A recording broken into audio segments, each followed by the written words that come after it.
Hello and welcome to another episode of I Am Maxwell Hear Me Roar. This week, we're talking about series. Let's get away from video games for a bit, shall we? Why do series exist? The Harry Potter series is really just one story, so why is it separated into 7 books? Well, you'll likely say because it takes place over 7 separate school years, and you'd be right. However, I wouldn't say that answer is complete, because you could have just one tome that contains all 7 books in it, and the only problem with that book would be really awkward time skips for each summer. So why did Miss Rowling decide to write a series? Well, to take a look at the overarching theme, let's take it to an extreme by looking at the most extreme example of a series, the serialized fiction. For those of you who don't know, serialized fiction is to the novel as the TV series is to a movie, in that typically the parts of a series are shorter than a standalone work, and those parts are consumable independent of the whole. While cynical Maxwell thinks that the reasoning behind dragging out a story is simply money grubbing, one Mr. Zachary Benelli, the writer of the Voyager serialized science fiction series, informed my opinion. To quote his blog post, "Voyage's format eluded me for a long time. Like most writers, I just assumed I was writing a novel. If it's that long as a whole, what else would it be, right? One of the most liberating moments in my career as a writer was the moment I realized Voyage was not a traditional novel, but in fact a serial.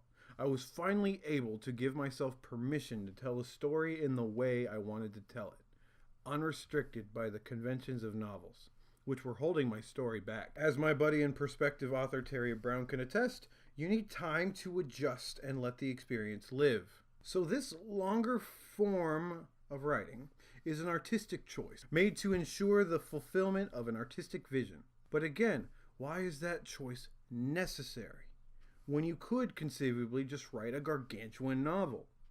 Well, aside from the obvious length issues, Benelli says that those breaks in narrative allow the writer some level of control over when the reader stops reading.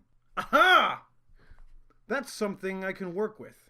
So then, Rowling ends each book with the summer in order to force readers to stop and reflect on each year individually, while still maintaining an overarching narrative. So the reason why series exist is a combination of length constraints and the authorial control over the experience. And that's it!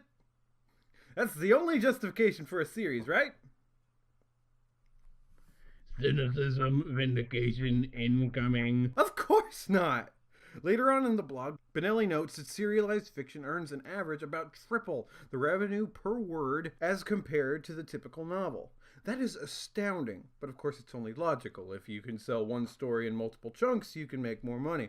And I'm not accusing anybody of anything, but it is a concern. Just look at the other forms of media.